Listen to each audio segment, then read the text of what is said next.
ચાલો જો અહીંથી આપણે અટકેલા હતા. રેર કેસમાં આવા પ્રોબ્લેમ પણ પૂછી શકે. Cylindrical conductor has length L.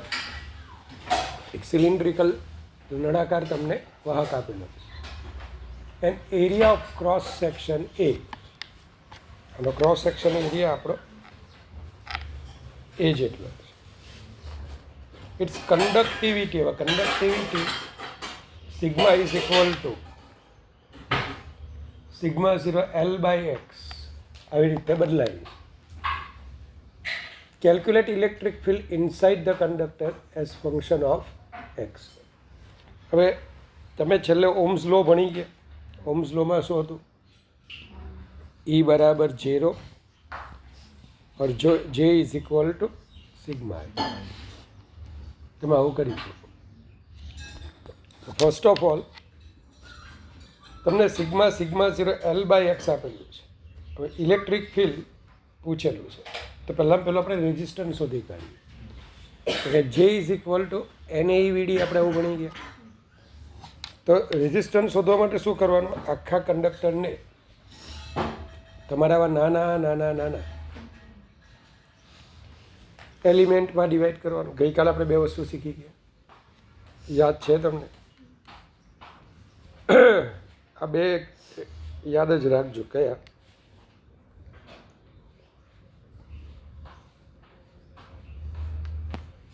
કે આવી રીતના સ્ફિયર આપેલો હોય, અંદરની રેડિયસ એ હોય, બહારની રેડિયસ બી હોય ને કરંટ આમ જતો હોય તો resistance is equal to rho L. L એટલે કેટલા લેન્થમાંથી પાસ થાય? બી માઇનસ એ, તો રો બી માઇનસ એ.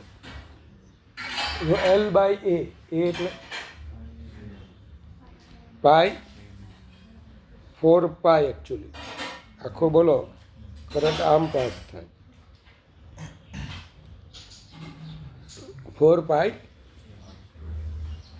આર એટલે એ ઇન્ટુ બી. પછી આપણે આવું ભણી ગયા. આ ટાઈપનો conductor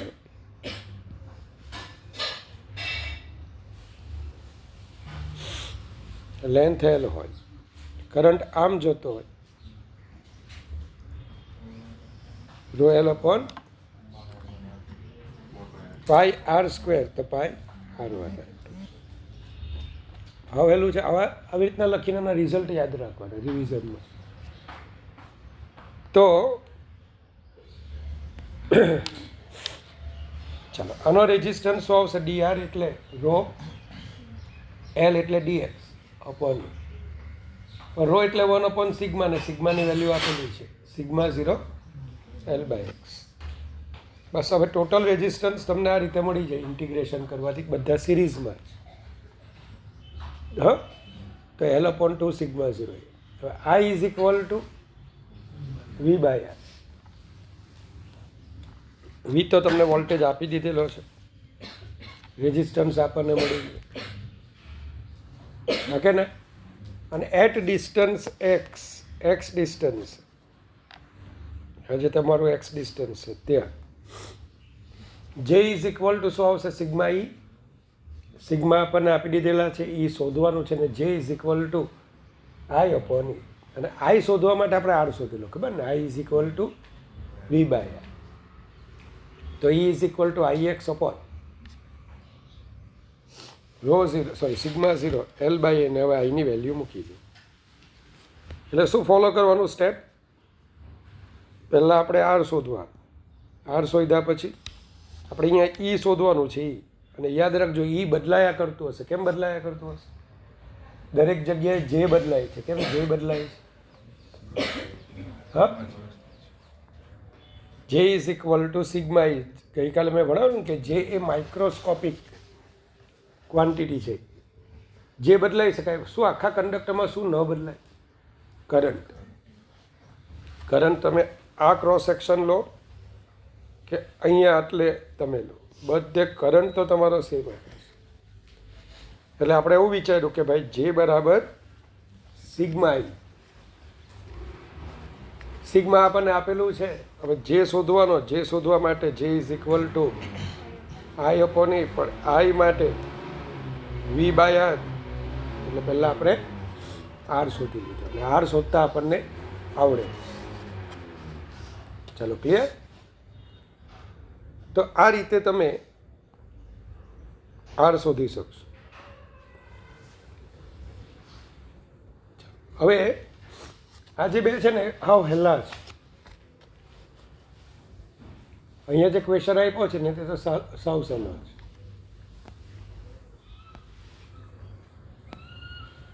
A conducting open pipe has shape of half cylinder. તમને આવો હાફ સિલિન્ડર આપ્યો છે of length L. Its semicircular cross section has radius small r, any radius, and thickness of conducting wall is T. આ NEET હશે ને નીટવાળાને કદાચ બહુ અઘરું કરે ને તો એકાદ રેઝિસ્ટન્સ કેટલો તે ગણવા આપી દે. ને આવો તમને છે ને મોડ્યુલમાં આપ્યો છે. મોડ્યુલમાં આ રીતે આપ્યું છે. આ રીતે સ્લેબ આપ્યો છે અને આ ફેસ અને આ ફેસ સાથે એ બે વચ્ચેનો રેઝિસ્ટન્સ પૂછેલો છે. અને આપણે લેન્થ ગણીએ અને બ્રેથ ગણીએ અને આને હાઈટ ગણીએ. તમને આ બે વચ્ચે જો રેઝિસ્ટન્સ પૂછેલો હોય ને, આ બે વચ્ચે, તો કરંટ બોલો આમ જવાનો, એટલે R is equal to rho L તરીકે તમારે બી લેવાનું અને એ તરીકે એલ ઇન્ટુ એચ લેવાનું. એટલે rho L by A, rho L by A એટલે આપણે શું લેવાનું? આટલો ક્રોસ સેક્શન લેવાનો. કરંટ જેને પરપેન્ડિક્યુલર લંબરૂપે પસાર થાય એ આપણો એરિયા, આ આપણી લેન્થ. ચાલો આવડી જાય. હવે આની અંદર શું કીધેલું છે? The resistance of the conductor when the current enters and leaves as shown in figure A, બરાબર, is R1 and its resistance is R2 when the current is shown in figure B. હવે જે બી figure છે ને, બીમાં હવે આમાં current ક્યાંથી ક્યાં જાય છે પહેલાં જોજો. તો કરંટ આમ જાય છે,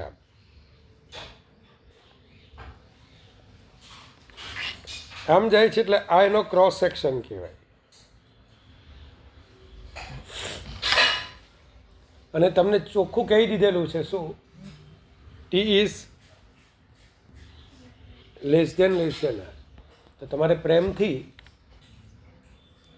આ થિકનેસને અવોઇડ કરવાની. મતલબ કે આનો એરિયા કેટલો આવશે? એરિયા કેટલો આવશે?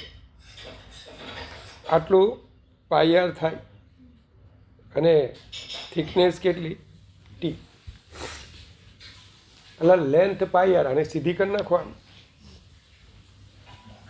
તો આ લેન્થ આવશે પાયર, બ્રેથ આવશે ટી. મતલબ કે બોલો R1 is equal to rho L, હા ને, એલ લેન્થમાં જાય છે ને કરંટ, લેન્થ એલ છે અપોન એ એટલે પાઈ આર. અને R2 કેટલા આવશે? R2 તો કરંટ જો આટલેથી જાય છે, અહીંથી જાય છે, તો આપણો એરિયા કેટલો આવશે? Area length into breadth. Length છે એલ ઇન્ટુ ટી, આ એરિયા. અને આ લેન્થ કેટલી? કરંટ અહીંથી આમ જવાનો, આમ, તો length is equal to pi. તો રેઝિસ્ટન્સ કેટલો આવશે?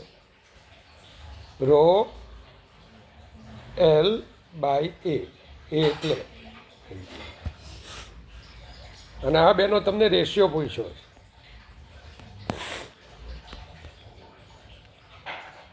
R1 બાય R2 પૂછેલું છે. તો નીચના લેવલ પર આવવા 1 મિનિટમાં ગણાઈ જાય તેવું આ R1 by R2 that is equal to, ચાલો, રોયલ pi R T rho pi R upon L T, rho cut L square T cut, હને pi square R square. Check કરો, આ જવાબ આપેલો છે. નીટ માટે આટલું જ આવે, પણ if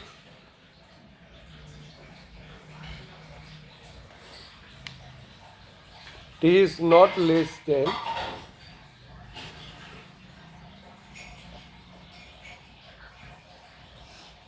R, T less than આરને બદલે T is not less than R આવું આપેલું હોય તો બહુ ગંદુ થઈ જાય. હવે થિકનેસ મોટી થઈ ગઈ ભાઈ, અને મોટી થઈ ગઈ એટલે શું ખબર, પહેલાં કરંટ આમ જતો હોય ને આમ, તો અહીંયા કરતાં જેમ જેમ આગળ જતા જઈશું ને તો તમને શું દેખાશે, અહીંયા આર વધતો જશે. પહેલાં આટલામાંથી કરંટ જે પાસ થતો હતો એની કરતાં બોલો અહીંયા ક્રોસ સેક્શન વધી જવા. શું થઈ જવાનું? ક્રોસ સેક્શન વધી જવા. બીજું, અહીંયા તમે એમ ન લઈ શકો કે આ થિકનેસ અવોઇડેબલ નથી, સમજ્યા તમે? આ થિકનેસ છે આપણી. તો હવે આને આપણે કેવી રીતે ગણવું? તો આને ગણવા માટે આપણે આવા બધા જેટલા નાના નાના જે છે ને એ રેઝિસ્ટન્સ કરવાનું સેમ આગલું જ, પણ આરને બદલે શું લેવાનું? ડીઆર લેવાનું. ચાલો, હવે આટલામાંથી જે કરંટ પાસ થાય ને, કરંટ તો આ જ પાસ થાય, પણ આટલો રેઝિસ્ટન્સ કેટલો એ આપણે ગણવું હોય તો યુગ રો એલ, એલ તો એલ જ છે, એલ લેન્થમાંથી જ પાસ થાય છે આખો કરંટ, આમ જાય છે. તો લેન્થ તો તારી કેટલી રહેવાની? એલ જ. હવે આનો એરિયા કેટલો? પાઈ આર ડી આર. હા, તો હવે આનો રેઝિસ્ટન્સ શું આવવાનો? તો કે આનો રેઝિસ્ટન્સ આવશે રો, ક્યાં ગયું? ડી આર લખ્યું છે અહીંયા નીચે છે ને. અચ્છા, D R rho L upon A એટલે પાઈ આર ડી. હવે આ બધા રેઝિસ્ટન્સ કેવી રીતે કનેક્ટ થયેલા છે ખબર? પેરેલલમાં. કેમ પેરેલલમાં? બધામાંથી એક સાથે કરંટ આમ જાય છે.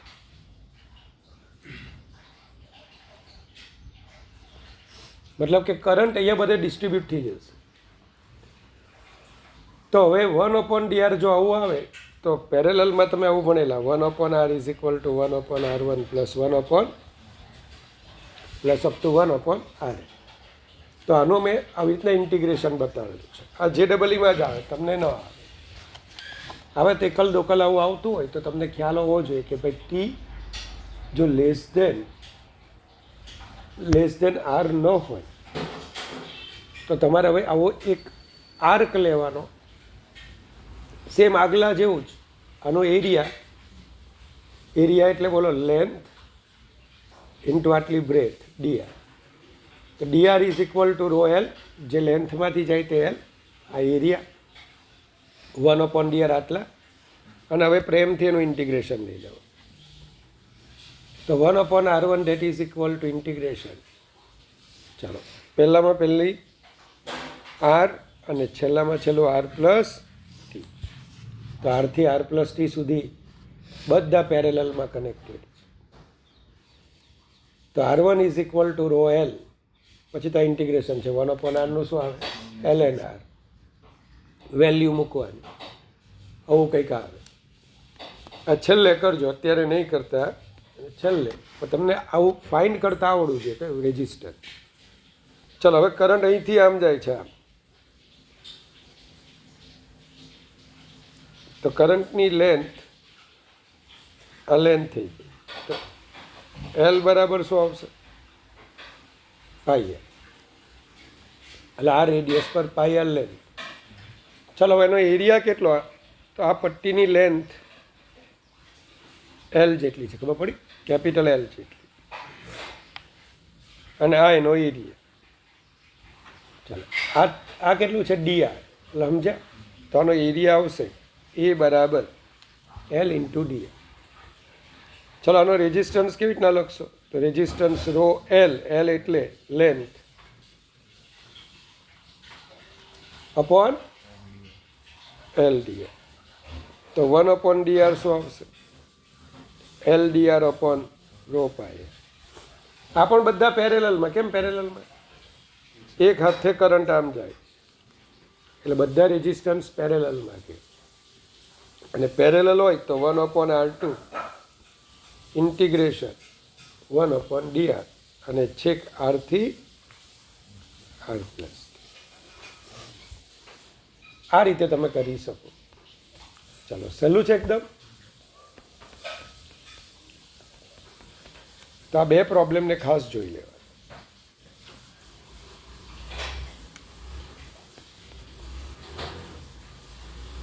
ચાલો હવે મોબિલિટી મ્યુ.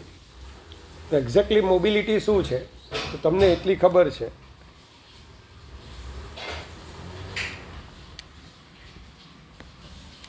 કે જ્યારે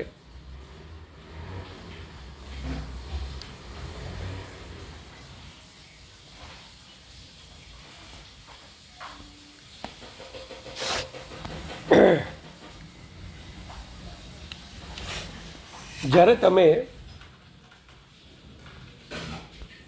ઇલેક્ટ્રિક ફિલ્ડ પ્રોડ્યુસ કરો, તેમાં કોઈ પણ ચાર્જ કેરિયર હોય, ક્યુ ચાર્જ હોય, એની પર શું લાગે? ફોર્સ લાગે. જો વેક્યુમમાં હતે ને, વેક્યુમમાં તો એક કોન્સ્ટન્ટ એક્સેલરેટેડ મોશન કરે, મતલબ કે એની સ્પીડ એક વખત વધે પછી કોન્સ્ટન્ટલી વધ્યા જ કરે. પણ અહીંયા સૌથી મોટો પ્રોબ્લેમ શું? અહીંયા અથડામણ થાય, કોલિઝન થાય, એટલે એની સ્પીડ કન્ટિન્યુઅસલી વધતી નથી. તેમ છતાં એ કંઈક વેલોસિટીથી, એવરેજ વેલોસિટીથી મૂવ થાય, જેને આપણે શું કહીએ છીએ? Drift velocity. આ ડ્રિફ્ટ વેલોસિટી એકચ્યુઅલી આપી કોણે? તો વીડી. એટલે આપણે આવું ભણી ગયા હતા. તો આ વીડી મળી કોનાથી? Electric field. તો વીડી પર યુનિટ ઇલેક્ટ્રિક ફિલ્ડ અને મોબિલિટી કહેવાય. સેમ ઇલેક્ટ્રિક ફિલ્ડથી જેને વધારે વેલોસિટી મળે ને, સેમ ઇલેક્ટ્રિક ફિલ્ડથી જેને વધારે વેલોસિટી મળે તો એની ડ્રિફ્ટ એની મોબિલિટી વધારે. મતલબ કે એ સારો કંડક્ટર છે, એ સારું ઇલેક્ટ્રિક કરંટ પ્રોડ્યુસ કરી શકે એમ કહેવાય. પણ અલગ અલગ તમારા મટીરિયલ હતા અને એમાં એના અલગ અલગ ચાર્જ કેરિયર આવે. ગુજરાતીવાળા પદાર્થો અને વિદ્યુત ભાર વાહકો. પહેલું આપણું કંડક્ટર. કંડક્ટર એટલે મેટલ, ધાતુ પદાર્થ. તમારા ચાર્જ કેરિયર કોણ? Free electron.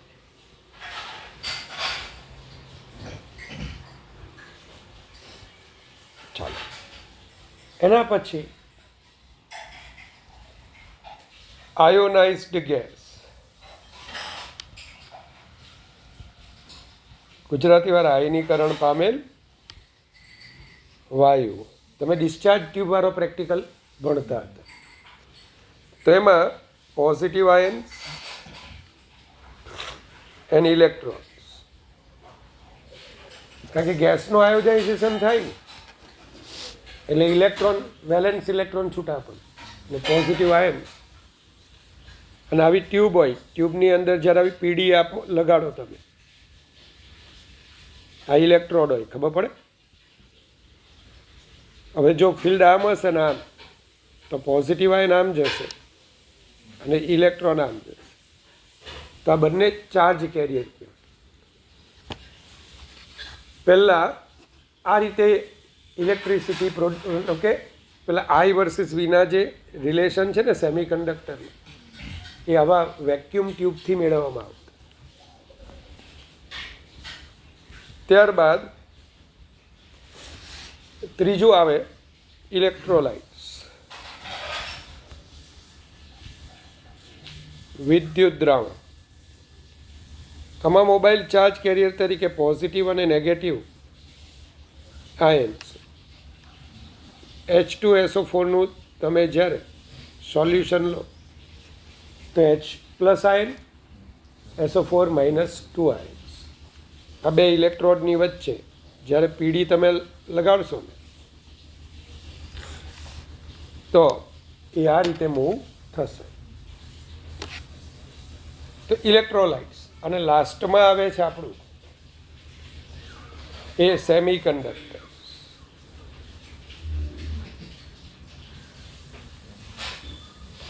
તો સેમી કંડક્ટરની અંદર કોણ હોય? તો સેમી કંડક્ટરની અંદર એ આપણે ભણવાના જ છે, ફ્રી ઇલેક્ટ્રોન્સ અને હોલ્સ. હોલ વિશે તમે જાણો છો ને કે હોલ એ કોઈ પાર્ટિકલ નથી, છે ઇલેક્ટ્રોન જ. પણ બે ટાઈપના ઇલેક્ટ્રોનની મોશન એકબીજાથી ડિફર, અલગ કરવા માટે આપણે પેલા જે બાઉન્ડ ઇલેક્ટ્રોન છે ને, બોન્ડમાંના ઇલેક્ટ્રોન, એની મોશનને એની ઓપોઝિટ એવી હોલની મોશનથી જોઈએ છે, જેના વિશે વધારે ભણીશું આપણે.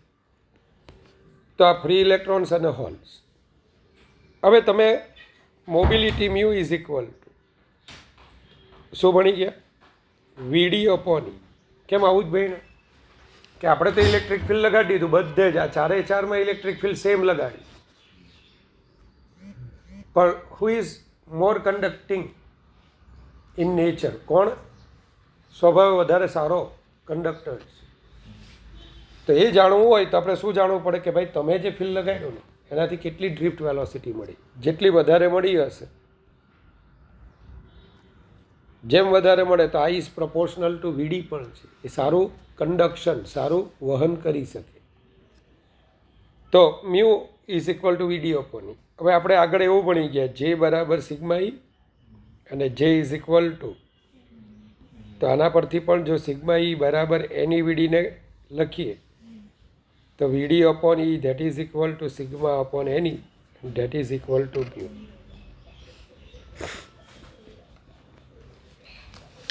તો મ્યુ ઇઝ ઇક્વલ ટુ આવશે સિગ્મા NE. તો સિગ્મા ઇઝ ઇક્વલ ટુ શું લખાય? Mu NE. હવે સેમી કંડક્ટર હોય ને તો એમાં હોલ્સ અને ફ્રી ઇલેક્ટ્રોન. જે હોલ્સ હોય ને એની મોબિલિટી આપણે મ્યુ H લખીએ છીએ, નંબર ડેન્સિટી NH. આ એની મ્યુ E આ એની. હંમેશા યાદ રાખજો, સેમી કંડક્ટરમાં પણ તમે ભણશો, હોલ એકચ્યુઅલી છે જ નહીં, એ બાઉન્ડ ઇલેક્ટ્રોન છે. સ્વાભાવિક છે કોઈ બંધનમાં હોય. હવે દાખલા તરીકે મને કોઈ ઇન્વિટેશન આપે તમારે 10 વખત વિચારવું પડે, કારણ કે હું બંધનમાં છું. પણ નહીં જ તને કોઈ ઇન્વિટેશન આપે તો તું એમ તું જઈ જ શકે, તારે કોઈ બીજાને લઈ ન જવાનો, બૈરી પોયરા નહીં મળે તારે. તારી મોબિલિટી વધારે, મારી કેવી ઓછી, કારણ કે હું બાઉન્ડ સ્ટેટમાં છું. તો mu H less than mu E. પણ તેમ છતાં જો ટોટલ કંડક્ટિવિટી ગણવાની હોય કે ભાઈ સેમી કંડક્ટરની કંડક્ટિવિટી કોને લીધે છે, તો sigma E plus sigma H, mu E NE mu H NH. આવડી જાય? ચલો ગુજકેટમાં આ એક પૂછાયેલું હતું જૂનામાં બાકી મોબિલિટીનો એવો કોઈ ઉપયોગ, હા સૌથી ગંદો યુનિટ કોઈ ન પૂછાય ને, સૌથી એમ તમને બહુ પહેલી નજરે ખબર નહીં પડે કે આ કોનો છે, તો પહેલાં જ ઓપ્શન જોવા મોબિલિટી છે, તો મોબિલિટીનો યુનિટ લઈ લેવાનો, કારણ કે આનો યુનિટ બહુ ડેન્જર આવે. જો આના પરથી ગણીએ ને મીટર પર સેકન્ડ અને આનો એનો યુનિટ ન્યૂટન પર કુલમ, હકે ને મીટર પર સેકન્ડ એનો અથવા આનો વોલ્ટ પર મીટર પણ તમે લખી શકો.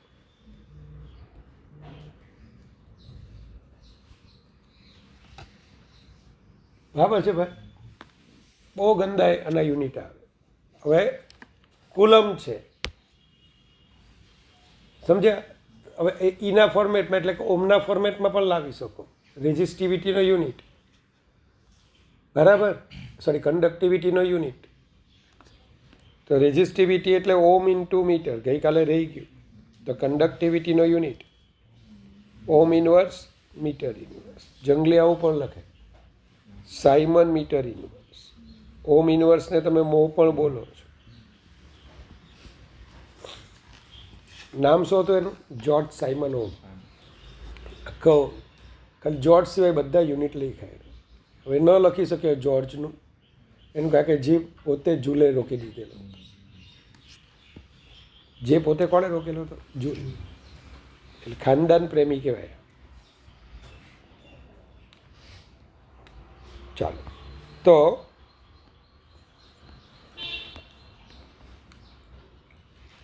બધું મેં લખ્યું છે. હવે ચાલો, કિર્ચોફ્સ લોઝ એકદમ સહેલા છે. પહેલો લો શું હતો? જંક્શન રૂલ કહેવાય, based on conservation of charge. મતલબ કે તમને કોઈ સર્કિટમાં પહેલાં તો જંક્શન ખબર ને, જ્યાં બે કરતાં વધારે વાયર ભેગા થાય, મીટ થાય, તો જંક્શન. યુગ I1 I3 કરંટ આવે, I2 I4 I5 કરંટ ત્યાંથી જાય. તો એ જંક્શનો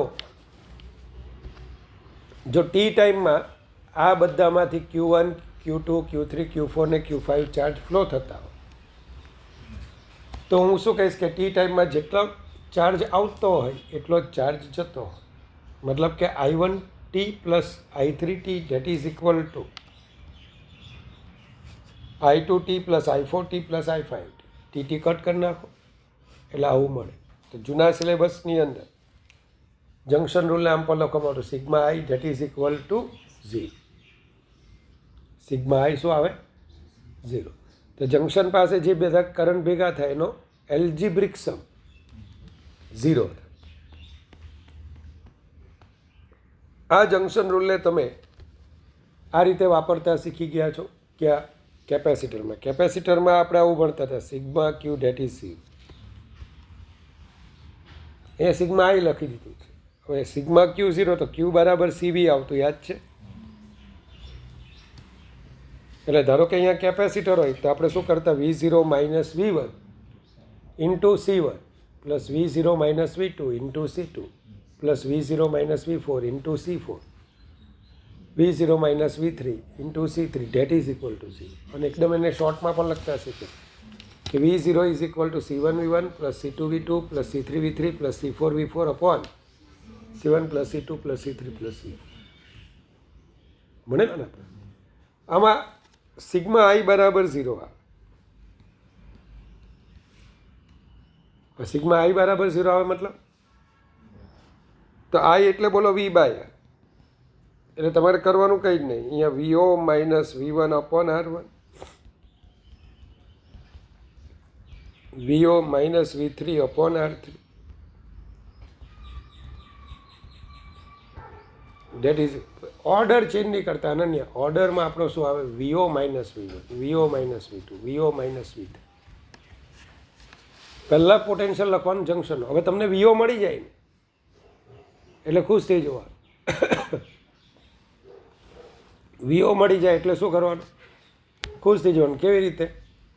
પછી તમારે જેમાં કરંટ શોધવાનો હોય, ધારો કે I1 શોધવો છે તો I1 એટલે VO minus V1 upon R. પણ જો આ નેગેટિવ સાઇન આવે તો માનજો કે તમે જે કરંટ લીધો છે એની કરતાં ઓપોઝિટ. ને આપણે હું કામ એવું કરું, આ 5 વોલ્ટ ખબર છે ને આ 2 વોલ્ટ આવે તો આપણને ખબર જ પડી કે ને કરંટ ક્યાંથી ક્યાં જશે, હાયરથી લોઅર. તો 5 - 2 અપોન R. કેમ જ પડી જાય, પછી કંઈ માઇનસ નહીં લેવાનું. તમને આ 5 વોલ્ટ ને 2 વોલ્ટ જંક્શનનું પોટેન્શિયલ 2 વોલ્ટ મળે તો તમને ખબર જ પડી કે 5 - 2 અપોન R. આ આપણો કરંટ. તો ચાલો જંક્શનનો. હવે સેકન્ડ લો છે KVL, ઓલ લૂપ લો, જે based on conservation of energy છે.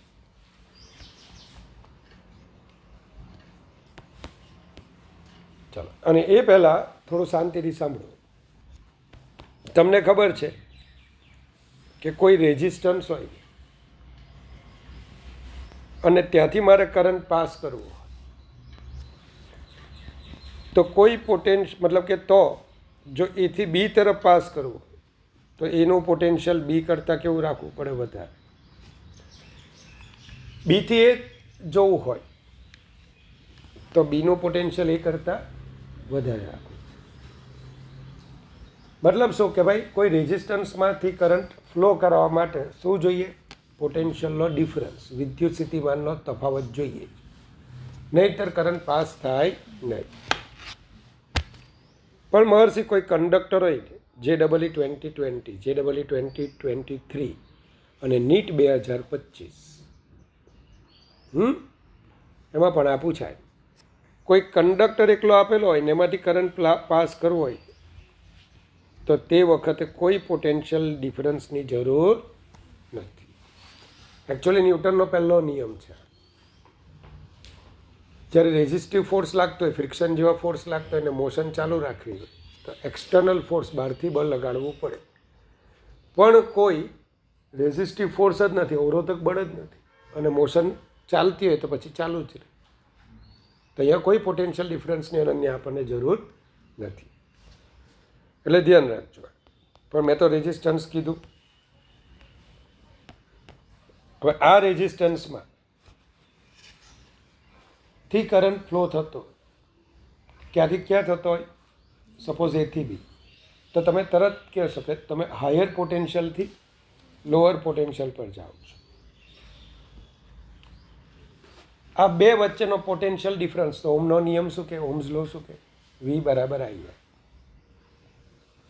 તો આ પોટેન્શિયલ ડિફરન્સ શું આવશે, I. તો moving from A to B potential difference IR થશે અને એ ડિક્રીઝ થશે, પોટેન્શિયલ ડિક્રીઝ બાય IR. અને બીથી એ પર જશું તો પોટેન્શિયલ, બોલો તમે ઓછા પોટેન્શિયલથી વધારે પર જાઓ છો તે, તો potential increase by IR. If R = 0 મેં લખ્યું જ છે, કરંટ ફ્લોઈંગ વિધાઉટ PD. અને ક્યાં પૂછાયેલું, NEET 2025, નજીકનું યાદ રાખજો.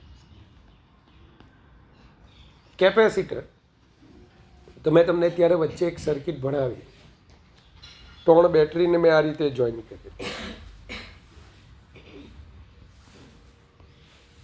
બેટરીને પણ 3 કેપેસિટરને યાદ છે, અહીંયા 0 વોલ્ટ, 2 માઇક્રોફેરેડ, અહીંયા કંઈક 10 માઇક્રોફેરેડ હતું, 20 વોલ્ટ ને 5 માઇક્રોફેરેડ સમથિંગ. જેવું જોઈન કરે એટલે મેં એમ કીધું કે ચાર્જ આમ જાય, એ જરાક જોજો, બધા મેં લખેલા છે. તો ત્યાં આપણે એવું કહેતા હતા કે કેપેસિટરની એક પ્લેટ પરથી બીજી પ્લેટ પર જાઓ. સપોઝ આ પોઝિટિવ પ્લેટ, આ અહીંયા Q ચાર્જ, કેપેસિટન્સ C, તો આનો PD કેટલો આવશે, Q/C. હવે તમે પોઝિટિવ પ્લેટથી નેગેટિવ પ્લેટ પર જાઓ એટલે ફિલ્ડની ડિરેક્શનમાં જાઓ, વિદ્યુત ક્ષેત્રની દિશામાં જાઓ. તો વિદ્યુત ક્ષેત્રની દિશામાં ફિલ્ડની ડિરેક્શનમાં જાઓ ને તો પોટેન્શિયલ ડિક્રીઝ થાય. પોટેન્શિયલ શું થાય, ડિક્રીઝ. કેટલું ડિક્રીઝ થાય, કેટલું સ્થિતિમાન ઘટે, Q/C જેટલું. પણ નેગેટિવથી પોઝિટિવ પર જાઓ તો પોટેન્શિયલ ઇન્ક્રીઝ થાય. કેટલું ઇન્ક્રીઝ થાય, Q/C જેટલું. તમે આવું લખ્યું છે. ચાલો, સાવ સહેલું છે. અને અહીંયા સ્મોલ ક્યુને બદલે પછી કેપિટલ ક્યુ કરી નાખજો. એનું કારણ છે કે મેં ફિગરમાં કેપિટલ ક્યુ બતાવ્યું છે. બેટરી સૌથી મોસ્ટ ઇમ્પોર્ટન્ટ. હવે આ જે બેટરી છે ને, આ બેટરીને ઇન્ટરનલ રેઝિસ્ટન્સ હોય. તો પહેલાં મેં એવું સમજાવી દીધું ઈએમએફ અને ટર્મિનલ વોલ્ટેજ. ચલો હવે વચ્ચે ખ્યાલ છે તમને? ઈએમએફ અને ટર્મિનલ વોલ્ટેજ.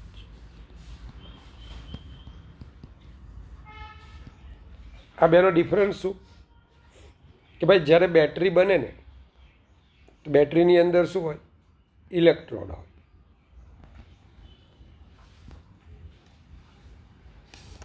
બેટરીની અંદર કેમિકલ પ્રોસેસ ચાલતી હોય. એક જગ્યાએ ઓક્સિડેશન થતું, એક જગ્યાએ રિડક્શન થતું. આને લીધે એક ફોર્સ લાગે જેને નોન ઇલેક્ટ્રિક ફોર્સ કહેવાય.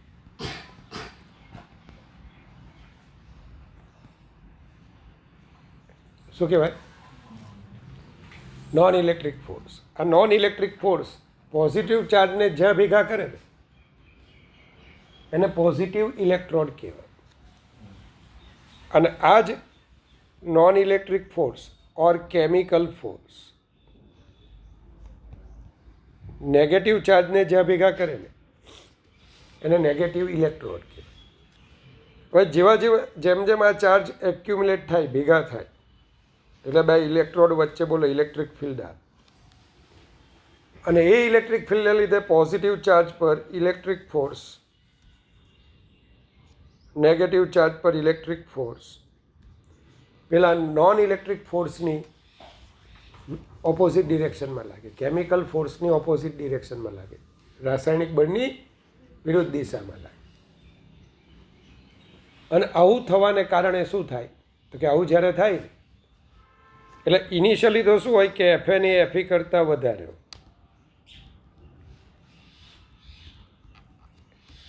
એટલે જો વધારે ને વધારે પોઝિટિવ ચાર્જ ક્યાં ભેગો થાય?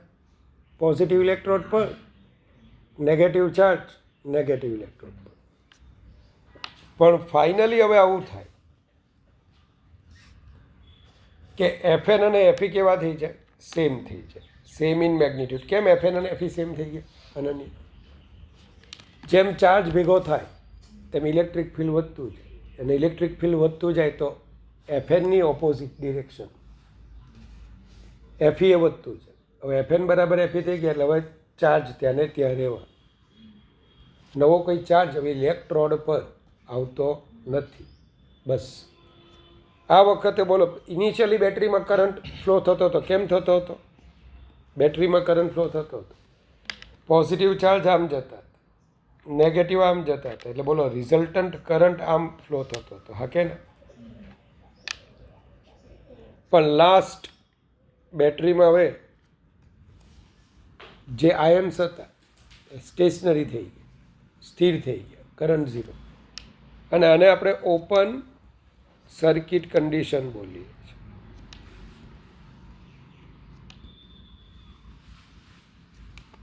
અને આપણે આમ પણ સમજી શકીએ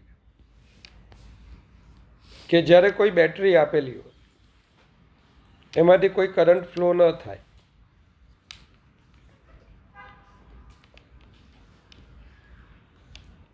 ત્યારે એના જે બે પોલ છે ને, બે પોલ, આ રેઝિસ્ટન્સ અંદર છે, ધ્યાન રાખજો. બાજુમાં બ્રેકેટ કરું ને એટલે સાધનનો રેઝિસ્ટન્સ કહેવાય, ડિવાઇસનો, જે અંદર હોય ડિવાઇસની અંદર. તો અહીંયા જે પોટેન્શિયલનો ડિફરન્સ હતો ને એને ઈએમએફ કહેવાય. તો જ્યારે બેટરીમાંથી કરંટ ફ્લો ન થાય ત્યારે જે પીડી મળે તમને, એ પીડીને આપણે શું બોલીએ છીએ? ઈએમએફ, જેને આપણે ઈ કહીશું. અને એકચ્યુઅલી ઈએમએફ એટલે શું? તો તમને કોઈ એમ પૂછે કે ભાઈ આ પોઝિટિવ ચાર્જ અહીંયા ક્યાંથી આવ્યો, તો તમે એમ કહેશો કે એફએન લાવ્યા. એફએન એટલે કોણ? આ પોઝિટિવ ચાર્જ અહીંયા કોણ લાવ્યું? Non electric force. તો એને વર્ક કર્યું. તો ઈએમએફ એટલે જ વર્ક ડન પર યુનિટ પોઝિટિવ ચાર્જ બરાબર. નેગેટિવથી પ્લસ પર કોણ લાવ્યું એને? FN dot DH. અરે યાર, જે નોન ઇલેક્ટ્રિક ફોર્સ લાવે છે પર યુનિટ પોઝિટિવ ચાર્જ આટલું વર્ક કરે તેને EMF કહેવાય. પણ જ્યારે શિવમ કરંટ ફ્લો થાય ને, મતલબ કે તારે ખાલી આટલું જ યાદ રાખવાનું છે મોટા, EMF એટલે બેટરીમાંથી કરંટ પાસ ન થાય ત્યારે પીડી મેક્સિમમ હોય, અને એ મેક્સિમમ પીડીને બેટરીનું શું કહેવાય? EMF કહેવાય. ચાલો, પણ જ્યારે કરંટ પાસ થતો હોય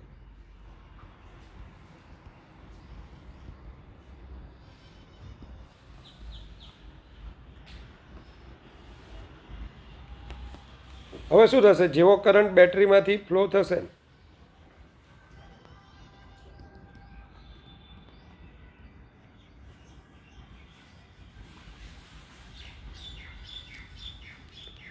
તો કરંટ ફ્લો થવાને કારણે આ પોઝિટિવ ચાર્જ આમ આવતા હશે ને નેગેટિવ ચાર્જ આમ જતા હશે. બેટરીમાં પ્રોસેસ તો ચાલવાની. અને જ્યારે આ મોશનમાં હશે ને યોગ, કોણ? પોઝિટિવ નેગેટિવ ચાર્જ, તો બેટરીની અંદર એક તો કોલિઝન થશે, કોલિઝન બિટવીન આયન્સ, એટલે હમે મળે તો અથડાય તો ખરા. બીજું અમીરસભાઈ એટલે વિસ્કસ ફોર્સ, એટલે બેટરી જો લિક્વિડ સ્ટેટમાં હોય, મતલબ આપણી કારમાં જે બેટરી આપણે યુઝ કરીએ, બાઇકમાં જે બેટરી યુઝ કરીએ, એની અંદર શું હોય? સોલ્યુશન ભરેલું હોય. હા, તો એમાં વિસ્કસ ફોર્સ લાગે. આ બધાને લીધે આ આયન્સની મોશન બરાબર શું થશે? એમાં રેઝિસ્ટન્સ આવશે. કોલિઝનને લીધે જે થવી જોઈએ તે થશે નહીં, અને આને લીધે આનો ઇન્ટરનલ રેઝિસ્ટન્સ આવશે. આથી હવે જે પીડી એકચ્યુઅલ આપણને કેટલો મળતો હતો એ, હવેને જે પીડી છે એ પીડી એ EMF કરતાં બોલો કંઈક ઘટી જશે. EMF કરતાં કંઈક ઘટી જશે. બસ એને ટર્મિનલ વોલ્ટેજ કહેવાય. તો વેન કરંટ ફ્લોઝ પીડી અક્રોસ બેટરી એ ડિક્રીઝ થાય, અને આ પીડીને આપણે શું બોલીએ છીએ? Terminal voltage. આને આપણે બોલીએ છીએ ટર્મિનલ વોલ્ટેજ. ચાલો, હવે એને આ રીતે સમજવા.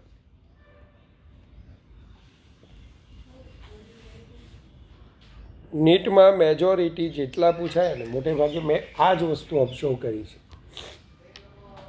Open circuit condition current flow ન થાય ત્યારનો પીડી, ઓપન સર્કિટ કન્ડિશનનો પીડી, તો પીડીને આપણે બોલીશું EMF. અને કરંટ ફ્લો થતો હોય ત્યારના પીડીને શું બોલાય? Terminal voltage. હવે અહીંયા બે વસ્તુ વિચાર. કરંટ જો કન્વેન્શનલ ડિરેક્શનમાં જતો હોય, આમ જતો હોય, આમ, હા કે ના? તો તમે આવું લખશો, current is equal two net EMF. કરંટની આ ડેફિનેશન યાદ જ રાખજો. Net EMF total resistance. Net EMF E અને total resistance R plus R. થઈ ગયું? એક જ EMF છે, R પ્લસ R. હવે ટર્મિનલ વોલ્ટેજ એટલે આ બે પોઈન્ટ વચ્ચેનો વોલ્ટેજ. તો ટર્મિનલ વોલ્ટેજ, તો એને આપણે આ રીતે સમજવા. જરા ધ્યાન આપજો. જે વસ્તુ આ લોકોની બાકી છે ને તે હું અહીંયા લખું છું. JEE વાળાને મેં એમને પેજમાં સમજાવી દીધું.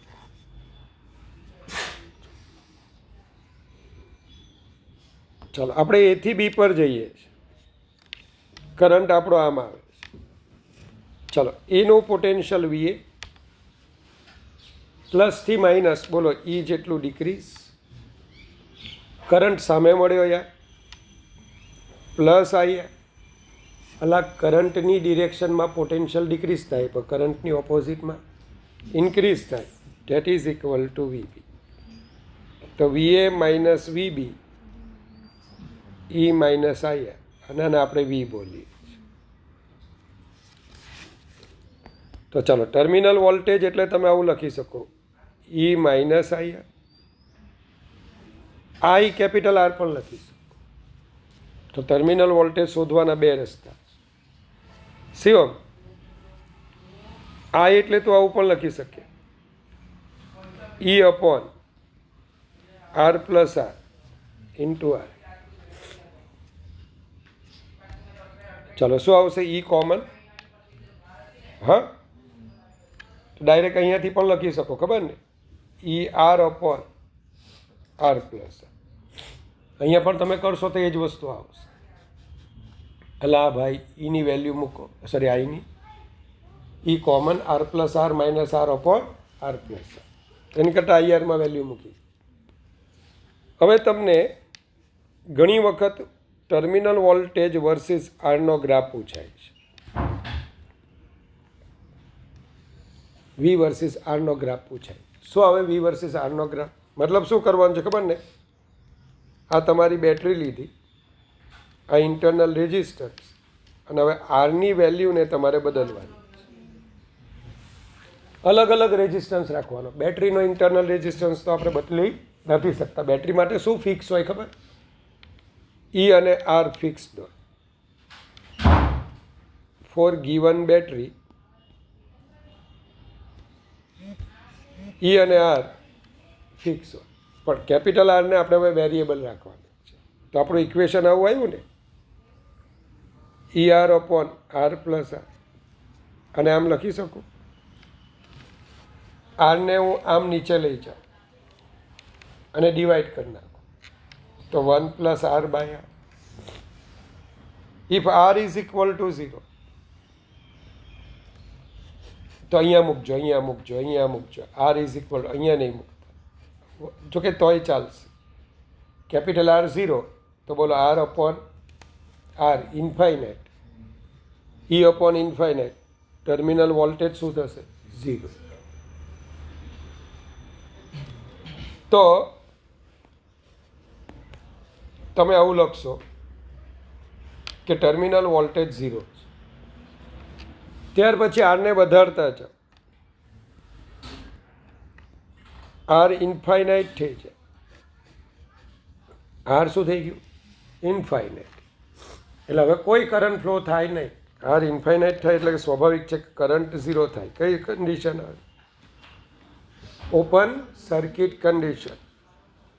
તો પછી બોલો વી બરાબર શું થઈ જશે? ઈ.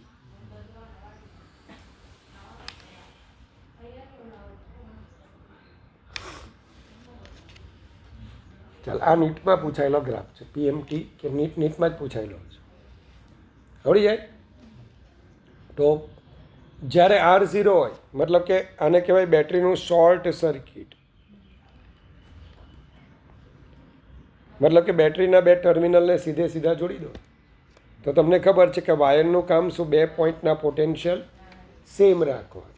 મતલબ કે વીએ બરાબર શું કરવાનું? વીબી. તો બોલો પીડી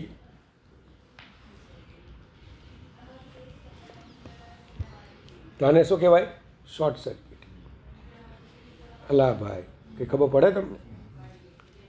હજી યાદ રાખજો, એક એમસીક્યુ હમણાં પૂછેલો તમે, પેલા બી ગ્રુપવાળાને પૂછાયેલો હતો. મેં પહેલાં એ ગ્રુપવાળાને પૂછેલો, પછી મારા જ પેપરને આ લોકોએ કોપી કરીને પહોંચાવો ફાલતું જ 2 સ્ટેપમાં.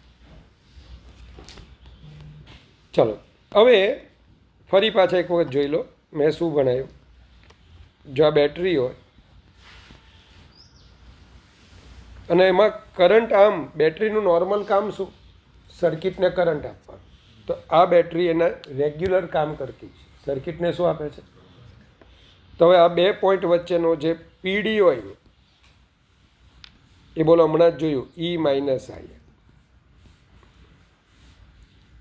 પણ અહીંયા આવું થતું હોય તો આ કઈ પ્રોસેસ છે? યાદ છે? કરંટ આમ જતો હોય તો તો આ ચાર્જિંગ ઓફ બેટરી કહેવાય. ચાર્જિંગ ઓફ બેટરી એટલે હવે જે પીડી આવશે, ચેક કરજો, આ એ બી, ચાલો એથી નીકળો તો વીએ, પ્લસથી માઇનસ ડિક્રીઝ, એ જેટલું ડિક્રીઝ કરંટ, ચાલો આમ જાય છે, માઇનસ આવી, હવે આવી ગયા તમે બી પર, ઇઝ ઇક્વલ ટુ વીબી લખવાનું. આવડે આવું બધું ભાઈ? એનું પોટેન્શિયલ વીએ, એમાંથી ઈ સબસ્ટ્રેક્ટ બાદ કરવાનું, માઇનસ આવ્યા, ઇઝ ઇક્વલ ટુ વીબી.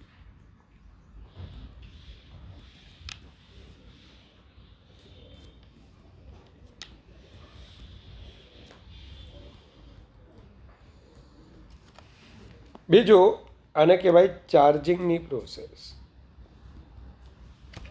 બેટરીનું શું કહેવાય? ચાર્જિંગ. અને ચાર્જિંગ ઓફ બેટરી જ્યારે તમે કરતા હોય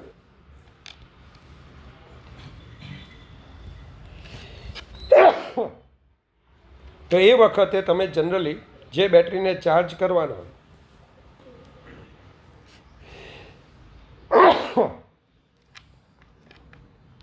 એને એની કરતાં હાયર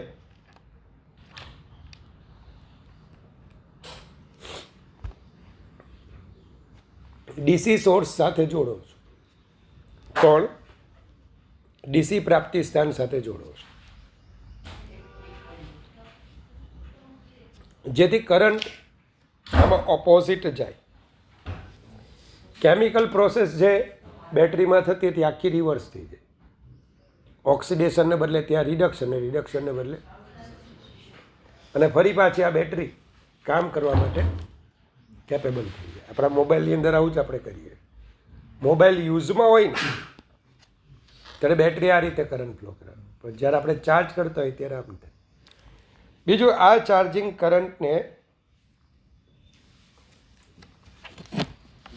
કરંટને કંટ્રોલ કરવા માટે અહીંયા એક રેઝિસ્ટન્સ રાખવામાં. કેમ? મોટો કરંટ પાસ થાય ને તો બેટરીની અંદર હીટ વધારે પ્રોડ્યુસ થાય, પછી બેટરી બળી પણ શકે, અથવા એની જે કેપેસિટી છે ધીમે ધીમે ઓછી થવા લાગે. એની અંદરના સેલ હોય તે બળી જાય. બેટરીમાં જે બધા છે ને લિથિયમ આયન બેટરી હોય આપણી, એમાં અલગ અલગ લિથિયમ આયનના યુનિટ્સ હોય. ડ્યુ ટુ એક્સેસ હીટ, તમને ખબર છે દરેક મોબાઈલની અંદર બેટરી કેપેસિટી એવું લખેલું આવે કે હવે તમારી મોબાઈલની બેટરી, આઈફોન હોય તો એમાં લખેલું હોય કે 98% છે, મતલબ કે પહેલાં લાવ્યા ત્યારે 100% જે ચાર્જ થતી હતી, હવે 98% સુધી જ છે. 2% એની અંદર બધું બળી ગયું છે, નકામું થઈ ગયું છે. 75% થઈ જાય એટલે માનો કે બેટરી હવે અડધો દિવસ ચાલશે. નાની બેટરીને રિપ્લેસ કરવી પડે. જ્યારે ઈવી વ્હીકલ હોય તો એની બેટરીમાં જે સેલ હોય, જેટલા ડેડ સેલ હોય, તો એને લોકો મફતમાં બદલી આપે. એ લોકો લાઈફ ટાઈમ વોરંટી આપે, એટલે સેલ બદલી આપે, આખી બેટરી નહીં. તો વી ગ્રેટર દેન ઈ. તો હવે ચાલો મને કરંટ કેવી રીતના શોધતા શીખવશો? સીધે સીધું આ પ્લસ સાથે પ્લસ, તો નેટ EMF વી માઇનસ અપોન ટોટલ રેઝિસ્ટન્સ, તો આર પ્લસ આર. તો આ આપણો ચાર્જિંગ કરંટ કહેવાય. આવડે ને આવું? તો એ આવું હતું તો plus minus, minus plus, Shivam. તો માઇનસ પ્લસ, તો આ હેલ્પિંગ નેચરમાં કહેવાય, સહાયક.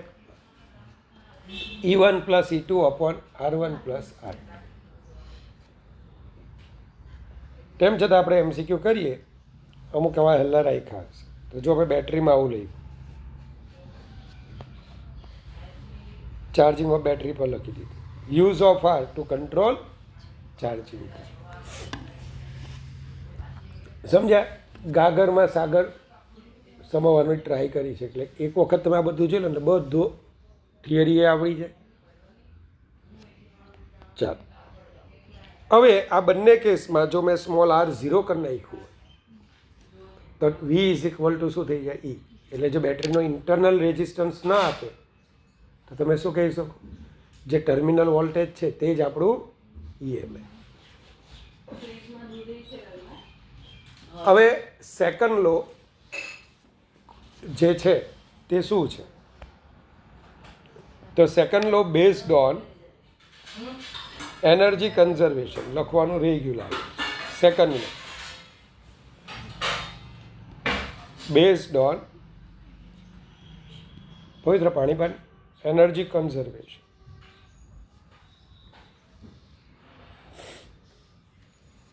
ગુજરાતીવાળા ઉર્જા સંરક્ષણનો નિયમ બેઝડ ઓન એનર્જી કન્ઝર્વેશન. હવે આ એનર્જી કન્ઝર્વેશન એટલે શું ખબર કે પોટેન્શિયલનો મિનિંગ શું થાય શિવમ? VA બરાબર 5 વોલ્ટ. એનો મિનિંગ શું થાય? અલા લોટો કા લઈને આવ્યો?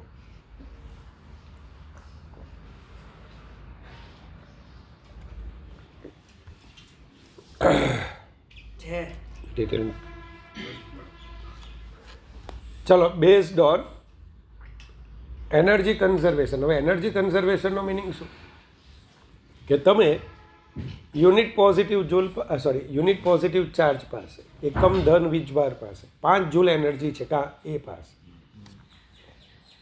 ઇલેક્ટ્રિક ફિલ્ડ કન્ઝર્વેટિવ છે. કન્ઝર્વેટિવ મતલબ સંરક્ષિત. હવે તમે ગમે ત્યાં જાઓ, અહીંથી આમ જાઓ કે આમ જાઓ, એનર્જી કન્ઝર્વેશન શું કે પાછા ત્યાં આવશો ને તો એટલી જ એનર્જી હોવી જોઈએ. તો આપણે મેં આવી એક સર્કિટ બતાવી છે. આ બહુ મોટા એક નેટવર્ક છે. નેટવર્ક એટલે કોમ્પ્લિકેટેડ કનેક્શન. એને એક મેં લૂપ બતાવી છે. આને આપણે લૂપ કહીશું. વચ્ચે બધું મેં લીધું નથી. જંક્શન, બ્રાન્ચ પોઈન્ટ, જંક્શન ઓર બ્રાન્ચ પોઈન્ટ, લૂપ, નેટવર્ક, ખબર ને આ બધી ડેફિનેશન, એની મારે કોઈ જરૂર નથી. હવે હું અહીંથી એથી નીકળું અને ક્યાં આવું છું? અહીંયા આવું છું. બરાબર, સોરી, ફરી પાછો એ પર આવું છું. તો તમને વચ્ચે બેટરી મળે, રેઝિસ્ટન્સ મળે. એ પાસેનું પોટેન્શિયલ તમે નોટ ડાઉન કર્યું કેટલું? VA. બેટરી મળી યાર, એનું EMF કેટલું છે? E1. ઇન્ટરનલ રેઝિસ્ટન્સ મેં 0 લીધો છે તો પ્લસથી માઇનસ પર જાઓ તો પોટેન્શિયલ કેટલું ડિક્રીઝ થશે? E1 છે. ચાલો આમાં કરંટની ડિરેક્શનમાં જાઓ. કરંટ ઓલવેઝ હાયર પોટેન્શિયલથી મળશે, લોઅર. હવે આમાં કરંટ I1 છે. ચાલો પણ અહીંથી અહીંયા તમે જશો, કરંટની ઓપોઝિટ જાઓ છો, પ્લસ I2 R2. તેથી અહીંયા જાઓ છો I3 R3, માઇનસથી પ્લસ,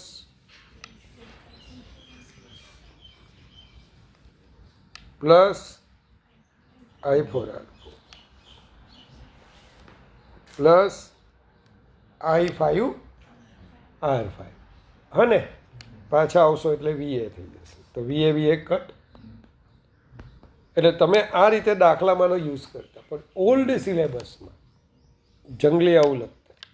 તમે આવી રીતના લખો છો sigma EI plus sigma IR બરાબર 0. હા ને, કે જેટલી બેટરી હોય એના EMFનું એલ્જીબ્રિક સમ. એલ્જીબ્રિક એટલે કોઈકનું પ્લસ છે, કોઈકનું માઇનસ, બેઝિક સરવાળો, અને IRનો બેઝિક સરવાળો, એલ્જીબ્રિક સમ એ 0.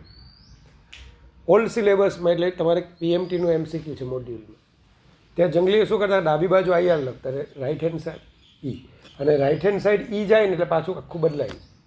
અહીંયા કેમ માઇનસથી plus increase? Right hand side લખો તો એ ડિક્રીઝ લેવા. એટલે મારે બહુ પ્રોબ્લેમ થતા. જે પહેલો પોલ આવે ને તેનું સાઇન લખવાનું. અલા ભાઈ, એટલે જમણી બાજુ ડાબી લેફ્ટ હેન્ડ સાઈડ આ પ્લસ E3 આવ્યું ને, રાઈટ હેન્ડ સાઈડ જાય તો શું થાય? માઇનસ E3 થાય ને. તો તે વખતે મને ત્યાં મારે આવું ભણાવવું પડતું, કારણ કે લોકો આવું જ માનતા કે ડાબી બાજુ IR અને રાઈટ હેન્ડ સાઈડ ખાલી E વાળા ટર્મ્સ. પણ હવે સારું છે કે ભાઈ એનસીઆરટી બધું ડાબી બાજુ is equal two left hand side that is equal to 0. ચલાવડી જાય તો આ કિર્ચોફનો સેકન્ડ લો હતો.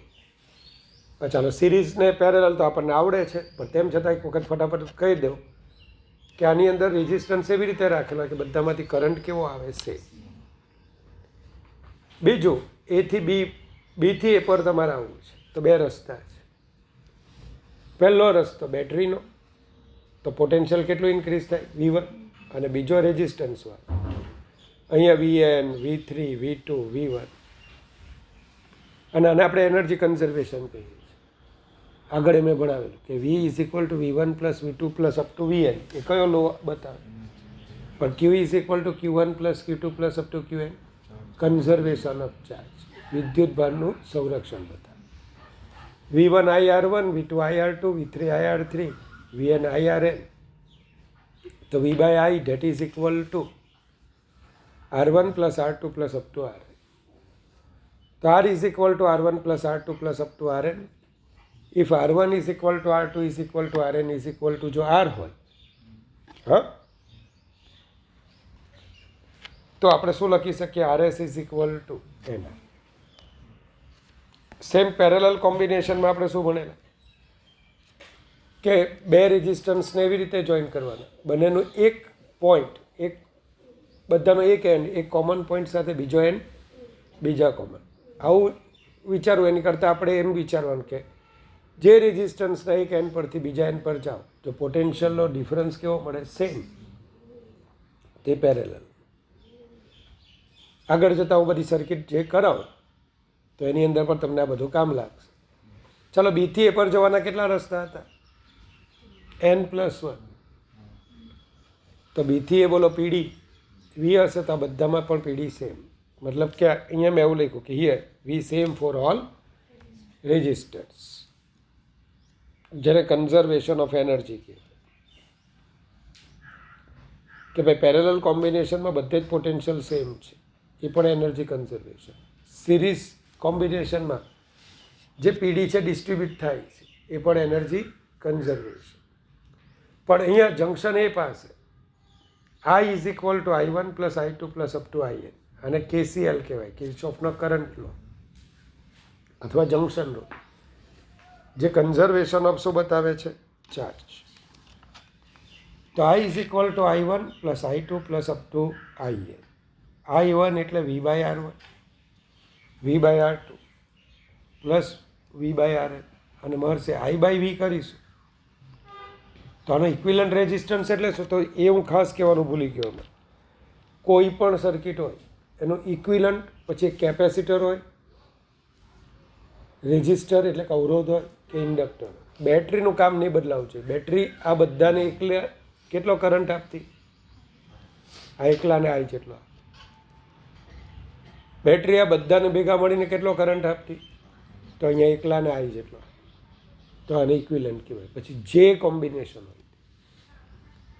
તો RP is equal to V by I. એટલે કોઈ કોમ્પ્લિકેટેડ સર્કિટ હોય ને, જેમાં મને ખબર ન હોય સિરીઝ હોય કે પેરેલલ હોય, તો મને R ઇક્વિલન્ટ લખવું હોય તો હું કોને જોઉં? ખબર? બેટરીને જોઈ લઉં. બેટરી તારો પીડી કેટલો? V. કેટલો કરંટ આપે? I. પછી જે કંઈ જોઈન થયું એની સાથે હું V બાય I શોધી કાઢું. શું શોધી કાઢું? V by. તો V બાય I ને આપણે બોલીશું ઇક્વિલન્ટ રેઝિસ્ટન્સ. ચાલો આવડશે. તો V by I that is equal to RP. તો આના પરથી આપણે આવું ભણેલા 1/RP is equal to 1/R1 plus 1/R2 plus up to 1/RN. જો R1 is equal to R2 is equal to RN is equal to R હોય તો RP R by A. તો કેપેસિટર અને રેઝિસ્ટરના જે ઇક્વેશન છે અલગ અલગ છે. ચાલો Wheatstone bridge, Wheatstone bridge. Wheatstone bridge કેપેસિટરમાં પણ આવે, બધી જ સર્કિટમાં વિસ્ટન બ્રિજ આવે. એકચ્યુઅલી આ 5 રેઝિસ્ટર 5 કેપેસિટરની સર્કિટ છે. આ સર્કિટમાં R1 R2 R3 R4 આ રીતે સેટ થયેલા કે જેથી કરીને R1 R2 R3 R4 value એવા સેટ કરો કે બી અને ડીના પોટેન્શિયલ સેમ થઈ જાય.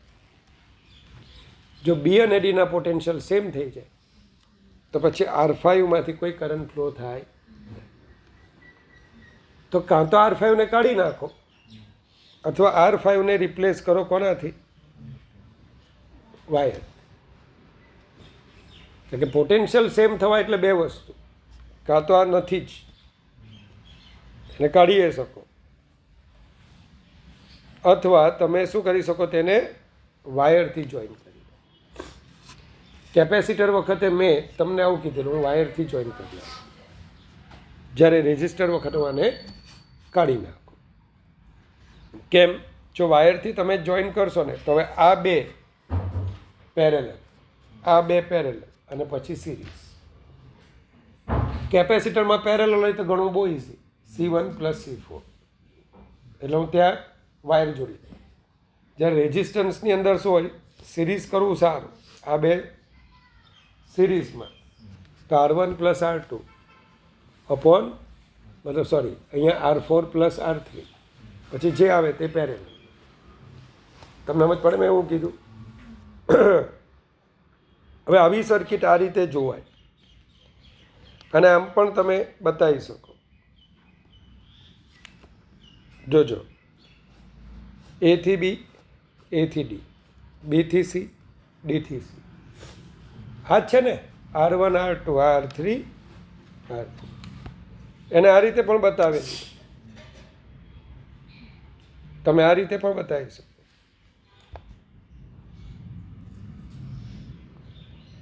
હા આપણું A, ચાલો A થી B ની વચ્ચે R1, હા કે ને? A થી B ની વચ્ચે R1, A થી D ની વચ્ચે R4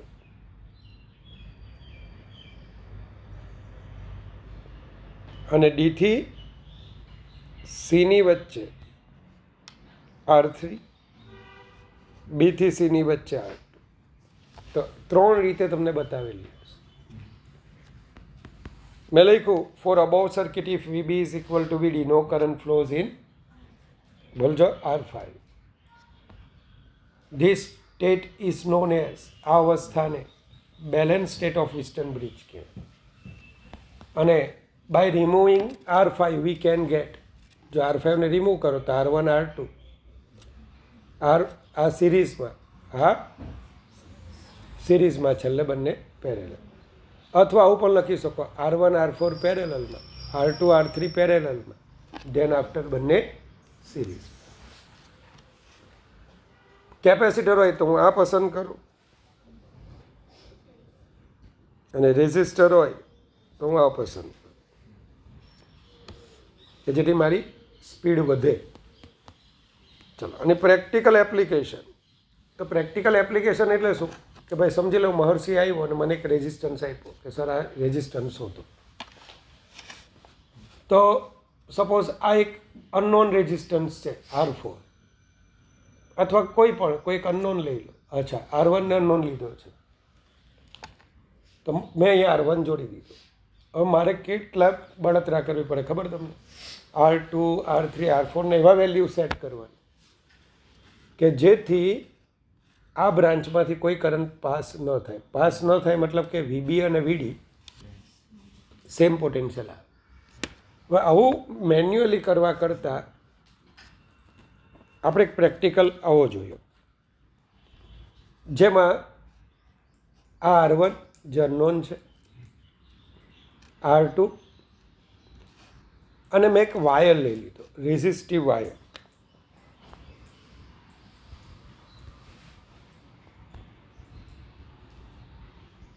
શું લઈ લીધો? રેઝિસ્ટિવ વાયર લઈ લીધો. હવે આ વાયરમાં ધ્યાન આપજો, વચ્ચે અહીંથી એક ગેલ્વાનોમીટર અને જોકી કી આપણે લીધી, સળિયા જેવી આવે, જોઈ હશે પ્રેક્ટિકલ. અને વાયર પર આ રીતે મેં સરખાવી. હવે જેવી હું જોકીને અહીંયા કનેક્ટ કરીશ ને, મતલબ કે આખો જે રેઝિસ્ટિવ વાયર છે ને 2 પાર્ટમાં વહેંચાય છે. આનો રેઝિસ્ટન્સ R4 ને આનો રેઝિસ્ટન્સ R3. હું જ્યારે એને સ્લાઇડરને સ્લાઇડ કરાવું, જોકીને સ્લાઇડ કરાવું, તમારે ખાલી એટલું જ જોવાનું કે ભાઈ આ ગેલ્વેનોમીટરનો કરંટ ક્યાં 0 છે. બસ આને ન્યુટ્રલ પોઈન્ટ. આ વખતે ખાલી આ લેન્થ માપવાની, L1 L2, અને બીજું કે આ વાયર 100 સેન્ટીમીટરનો. ડેટ્સ વાય આને આપણે મીટર બ્રિજ બોલીએ છીએ. હવે આનું જો રેઝિસ્ટન્સ L1 હોય તો R એ L એ પ્રપોર્શનમાં હોય. તમારો જે R બરાબર ρl બાય એ હોય ને, એ કોન્સ્ટન્ટ, રો કોન્સ્ટન્ટ, પણ હા એ વેરિયેબલવાળો એક દાખલો આપેલો છે.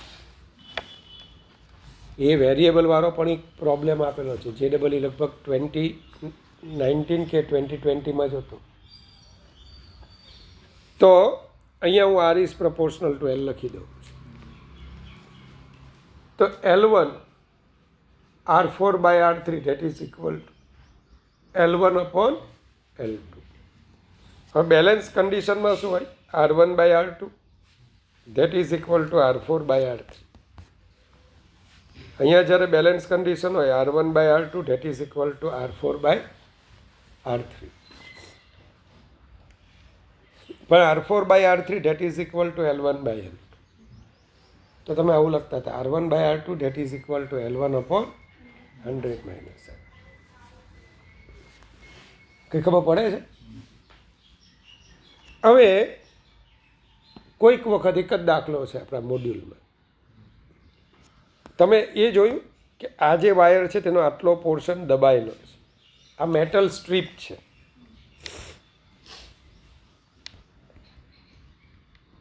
ધાતુની પટ્ટી. વાયર અહીંથી દબાયેલો છે.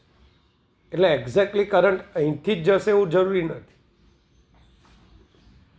અહીંથી ગમે ત્યાં એ બોલો સરફેસ પરથી જઈ શકે. એટલે અહીંયા તમે જ્યારે પ્રેક્ટિકલ કરો ને, તો સાહેબ આવું કીધેલું, પહેલો એક પ્રેક્ટિકલ કર્યા પછી આ જે ગેપ કરીને આ બંનેને રિપ્લેસ કરતા હતા. જેમ લખોણ છે.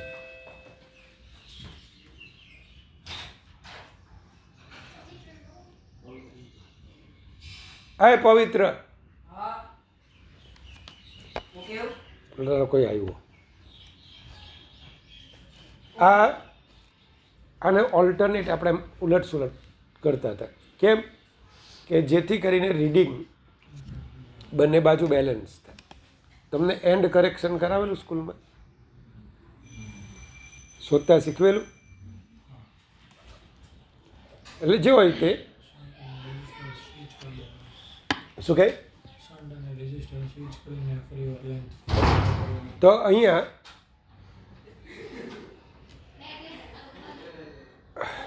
પેલે જાય તો હારવાનું. જલ્દી ચાલે. R1 R2 અને R2 R1 એટલે રેઝિસ્ટન્સ બોક્સને તમે ઓલ્ટરનેટ કરી નાખો. જેવું તમે ઓલ્ટરનેટ કરશો એટલે શું થશે? એન્ડ કરંટ કરેક્શન એ બેલેન્સ થાય. બીજું તમને આવું કહેવામાં આવે 40 થી 60 વચ્ચે જ રીડિંગ લાવવા. હવે આવો પણ એક ક્વેશ્ચન લગભગ 1 વર્ષ એની આગલા લગભગ 2021માં પૂછાયેલો. તો તે વખતે તમે ભાઈ આ જોવો તો સીધો ચાર 2 ટમાચા મારી દેવા. પેઢીમાં પ્રિન્ટ આવે તારી. ચાલો, તો આ એન્ડ કરેક્શન એ તમને ત્યાં ડાયરેક્ટ આપેલા હશે એક્ઝામમાં. ત્યાં કંઈક પ્રેક્ટિકલ થોડો આપે કે ચાલો વિસ્ટન બ્રિજનો MCQ પ્રેક્ટિકલ કંઈ જવાબ આપે. એને બદલે તમને શું આપશે? And correction. તો બહુ બુદ્ધિની દોડ આવે. ભૂલો હંમેશા અમીરસભાઈ કહેતા કે એડ જ થાય. હા, જે ભૂલ આવે તેને હંમેશા પછી એ રેઝોનન્સ ટ્યુબ હોય કે વિસ્ટન બ્રિજ હોય, તમને એમ કહેશે કે ભાઈ આ બંને એન્ડ પાસેના કરેક્શન X અને Y છે. તો પ્રેમથી તમારું ઇક્વેશન બદલી કાઢો. તમે R1 બાય R2 લીધા ને તો L1 dash by L2 dash. અને L1 ડેશ એટલે L1 પ્લસ એક્સ, હા, L2 પ્લસ વાય. અને હવે તમે જ્યારે રીડિંગ લીધું હોય, તમે L1 શોધ્યું હોય, તો L2 ઇઝ ઇક્વલ ટુ બેટા શું આવશે? 100 માઇનસ L. અહીંયા ભૂલ નહીં કરતા, L2 ડેશને 100 માઇનસ L1 ડેશ નહીં કરી આવતા. L2 that is equal two 100 minus L.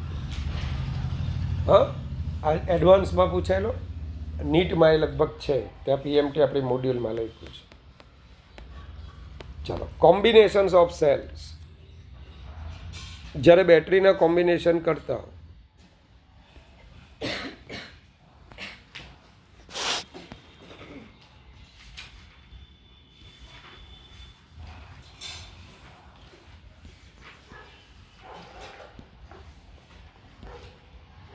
તો ફોર મોર કરંટ, મારે મોર કરંટ જોઈતો, ફોર મોર વોલ્ટેજ.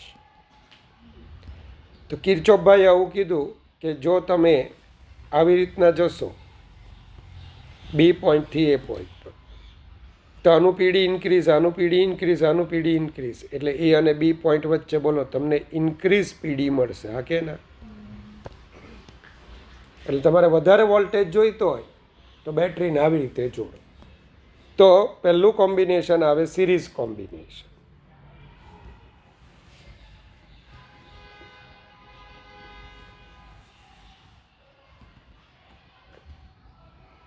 હવે સિરીઝ કોમ્બિનેશનની અંદર શું હોય? આ E1 R1,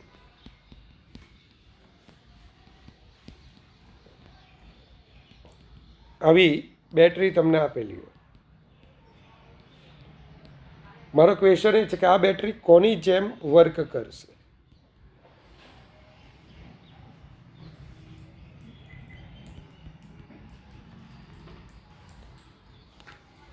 યુગ, આ બેટરી કોની જેમ વર્ક કરશે? એ અને બી પોઈન્ટ સાથે જોડાયેલી છે. તો કિર્ચોફભાઈને યાદ કરીએ તો શું કહેશે? Equivalent that is equal two E1 plus E2 plus up two E. પાછું બધામાંથી બોલો સિરીઝ છે, તો બધા રેઝિસ્ટન્સ સિરીઝમાં આવશે. તો R equivalent that is equal two,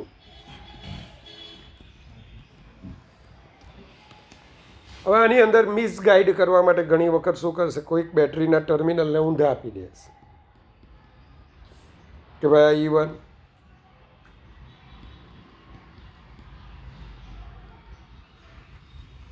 અને આ જે E3 છે ને તેને ઊંધી જોડી દેશે. ક્વેશ્ચન બનાવી દેશે કે પ્રેક્ટિકલમાં સ્ટુડન્ટ મિસ્ટેક કરીને એના ઊંધા જોડે છે, તો તમારે કંઈ કરવાનું નહીં. E is equal two E1 plus E2 minus E3. પણ રેઝિસ્ટન્સમાં તો તમે ગમે ત્યાંથી કરંટ ફ્લો કરાવો, રેઝિસ્ટન્સનો માઇનસ આવે નહીં. ચાલો, તો ક્લિયર? તો હવે આપણે આ આખી બેટરી કોની જેમ બિહેવ કરશે? If E1 is equal two E2 is equal two EA, તો ઇક્વિલન્ટ બોલો એની થઈ જશે.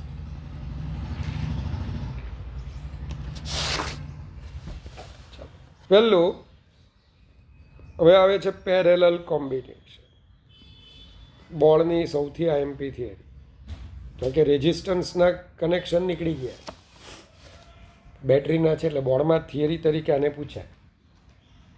કેવી રીતે લખવાની તે તો હું પછી કહીશ તમને, પણ તમને આવી બધી બેટરી આપેલી. અને આ કોના માટે જરૂરી છે? મોર કરંટ. આપણા ઘરે બેટરી ઇન્વર્ટર હોય તો આપણે ઘણી વખત એક જ બેટરીથી ચાલતું ઇન્વર્ટર રાખેલું હોય કે જે 3-4 પંખા અને કંઈક ટ્યુબલાઇટ ચાલુ. પણ તમારે વધારે વસ્તુ ચલાવવી હોય તો વધારે કરંટની જરૂર પડે, તો તમે 2 બેટરીવાળું 3 બેટરીવાળું એવા ઇન્વર્ટર લો છો. અને બેટરીને કયા કોમ્બિનેશનમાં રાખો છો તમે જોજો, પેરેલલ. તો આ જે છે આ પેરેલલ કોમ્બિનેશન ઓફ બેટરી કહેવાય. આ ચેપ્ટર પૂરું થઈ ગયું મહર્ષિ?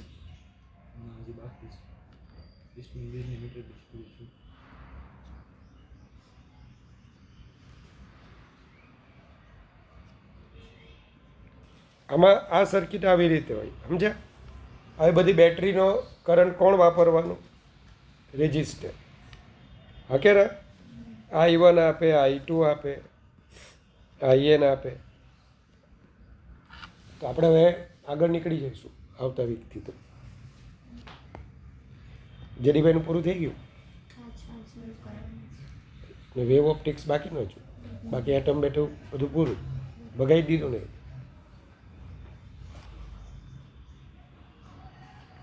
કાલે એડવાન્સવાળા રાતના આવલા એ લોકોને પ્રોબ્લેમ એટમ ન્યુક્લિયસ. અમુક વસ્તુ છે જે પૂછી શકે છે આ લોકો. પેલું ઇમ્પેક્ટ પેરામીટર ને એવું બધું આવડે છે? ના છે નાનું, આમ તરત જ પૂરું થઈ જાય. આ કેમ હવે આમાં વાર નથી લાગતી. સેમ ચોથા ચેપ્ટરમાં એ વાર નહીં લાગશે, થોડી વાર લાગશે ચોથામાં ત્રીજા કરતાં. પણ એ તમારું છે ને અહીંયા એમ કમ્પ્લીટ જ થઈ જવું છે કે હવે આ જોયું પછી મને હવે એમાં કોઈ ગમે તે દુનિયાનો MCQ પૂછાય ને મને આવડવું જોઈએ. જેટલી વેરાયટી હતી બધી મેં તમને થિયરીમાં કીધી. હા, સિવાય કે આમાં અમુક MCQ હોય તો પછી MCQ વખત હું ત્યાં અંદર લખી દઈશ. એ પછી અહીંયા હું સમજાવવા જાઉં તો રકમ ન હોય. ચાલો, તો હવે આમાં કરવાનું કંઈ નહીં. જો પેરેલલ કોમ્બિનેશન આવે એટલે હું પહેલાં શું કરું ખબર? આર ઇક્વિલન્ટ શોધી કાઢું. હવે ખાલી બેટરી માટે જ યાદ રાખજો, બેટરી માટે જ. બેટરી પેરેલલમાં તો ઇન્ટરનલ રેઝિસ્ટન્સ પણ પેરેલલમાં 1/R1 + 1/R2 + up two 1/R. Battery પેરેલલમાં તો સીધા ઇન્ટરનલ રેઝિસ્ટન્સને આપણે સામા લઈ લેવાના પેરેલલ. એટલે આ બેટરી કોની જેમ બિહેવ કરશે?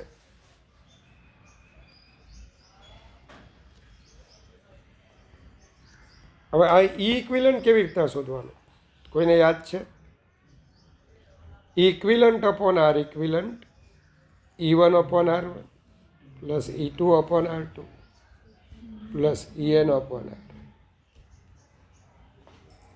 E1/R1 + E2/R2 + up to EN/R. અને આર ઇક્વિલન્ટ આનાથી મળે પછી જ આમાં કિંમત મૂકવાની. હા, હવે આના પરથી તમને ઇક્વિલન્ટ મળી જશે. હવે આ બધી બેટરીને કાઢીને તમે જ્યારે આ રેજિસ્ટર સાથે જોડશો તો આ બધી ભેગી મળીને કેટલો કરંટ આપતી? I1 + I2 + IN. એટલો આ એક જ બેટરી આપશે. એટલે મોર કરંટ જોઈતો હોય, વધારે કરંટ જોઈતો હોય તો પેરેલલ, અને મોર વોલ્ટેજ જોઈતો હોય તો સિરીઝ. એટલે ઘણી વખત તમે જોયું હોય તો કે આવા જે રિમોટ હોય ને એમાં 2 સેલની જરૂર પડે. એ શું કામ? વધારે વોલ્ટેજ. એટલે તમે આગળ પાછળ એકને આમ રાખશો અને પછી પેલાને ઊંધો જોડશો, એના પરથી ખબર પડશે કે માઇનસ પ્લસ, ના પ્લસ માઇનસ પ્લસ માઇનસ આવી રીતે. આમ સીધું નહીં આપે, આટલા સોકેટની અંદર તેને સિરીઝમાં આપેલું હોય આ રીતે. સમજ પડે છે? કે જેથી કરીને હેલ્પિંગ કન્ડિશનમાં આવે, વધારે વોલ્ટેજ આપે. ચાલો, હવે આમાં પણ શિવમ કોઈ બેટરી ઊંધી જોડાયેલી હોય ને, ઊંધી સપોઝ E3 ઊંધી જોડાયેલી હોય, આમ જોડાયેલી હોય E3,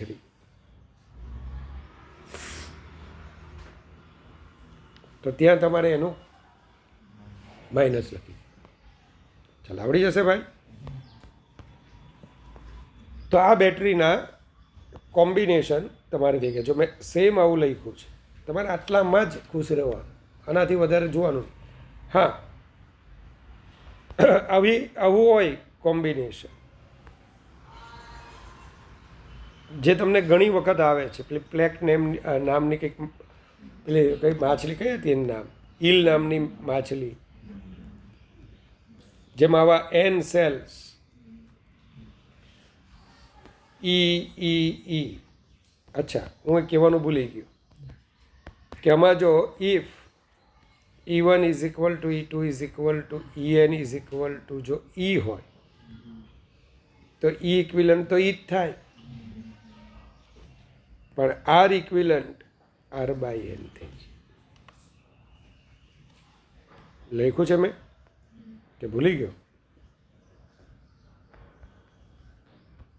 ભૂલી ગયો છું. બરાબર. if E1 is equal to E2 is equal to and R1 is equal to R2 is equal to, તો E equivalent any અને R equivalent શું થાય? એને. ને અહીંયા if E equivalent E1 is equal to E2,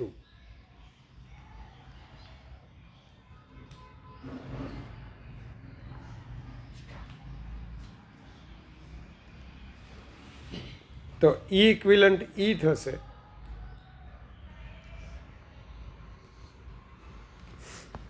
કેવી રીતે? One આ તો આપણને પેરેલલ છે, આ તો ખબર છે, પણ આ જોજો E/R plus E/R plus E/R n times, તો n E/R અને R ઇક્વિલન્ટ પોતે જ બોલો R/n છે, તો ઇક્વિલન્ટ શું આવી જશે? E. સમજ પડી કે કરું સિમ્પ્લિફિકેશન? તો 2 બેટરી પેરેલલમાં હોય કે 2 લાખ બેટરી પેરેલલમાં? 5 વોલ્ટની 2 બેટરી પેરેલલમાં હોય કે 2 લાખ બેટરી પેરેલલમાં હોય? બોલો EMF 5 વોલ્ટ જ આવે. સમજ્યા? જ્યારે સિરીઝની અંદર બોલો એની. પછી આની અંદર છે ને એક MCQ આવો આવે છે, ચલો ને હું આ કરતો હતો તે જરાક જોઈ લઈએ.